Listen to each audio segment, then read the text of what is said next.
વિજાપુરની એક શાળામાં ધોરણ 2માં અભ્યાસ કરતી વિદ્યાર્થિનીને ઇન્જેક્શન આપી શારીરિક અડપલા કર્યા હોવાની વાત સામે આવી હતી અને ત્યારબાદ વિજાપુર પોલીસ સ્ટેશન દ્વારા ગુનો નોંધી તપાસ હાથ ધરવામાં આવી હતી, પરંતુ હજુ સુધી કોઈ આરોપી પકડાયેલ ન હોય આજે મોટી સંખ્યામાં વાલીઓ દ્વારા વિજાપુર પોલીસ સ્ટેશને ધસી જવામાં આવ્યા હતા અને ત્યારબાદ ધરણા કરવામાં આવ્યા હતા।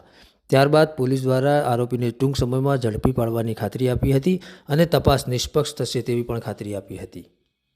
આજ રોજ અમે બાળકીને વડનગરથી જ્યારે અહીંયા લાવ્યા 72 કલાક પછી ત્યારે અમે પીઆઈ સાહેબ જોડે આવ્યા અને તેમને રજૂઆત કરી કે તમે તાત્કાલિક અસરથી આરોપીને પકડો। 72 કલાક સુધી આરોપીની ધરપકડ થઈ નથી, તે દુર્ભાગ્યપૂર્ણ કહેવાય। કોના ઇશારે નથી થઈ તે પણ જોવાનું રહ્યું, પરંતુ અમને માંગ સંતોષ ન થતાં અમે અહીંયા ધરણા આપ્યા। સમગ્ર વિજાપુર મુસ્લિમ સમાજે અહીંયા ધરણો કર્યો। ત્યાર પછી ડીવાયએસપી સાહેબને ત્યાંથી તાત્કાલિક ઇન્ચાર્જ પીઆઈ ગજેન્દ્રસિંહ સાહેબને મોકલીને અમને બાહેધરી આપવામાં આવી છે કે 12 કલાકમાં આરોપીની અમે ધરપકડ કરીશું।